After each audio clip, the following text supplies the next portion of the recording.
Всем привет, друзья! С вами канал BIGBROPC ПК. Сегодня покажу вам сборку за 65 тысяч рублей для монтажа. Это сборка для подписчиков. На днях ко мне обратился, собственно, подписчик с просьбой помочь собрать ему ПК для монтажа. У него уже был в наличии процессор Intel Core i7-8700. Это шестиядерный 12-потоковый процессор на сокете 1151V2. Также у него была оперативная память, две плашки HyperX по частоте 2666 МГц и видеокарта не игровая, обычная 1050 без каких-либо префиксов.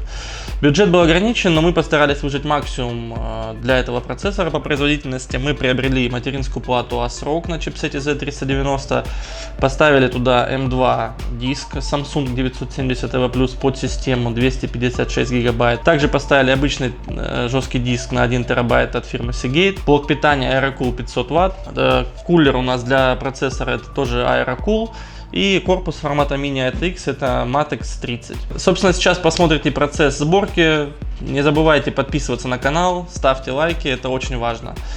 Ссылки на железо будут в описании к видео. Приятного просмотра!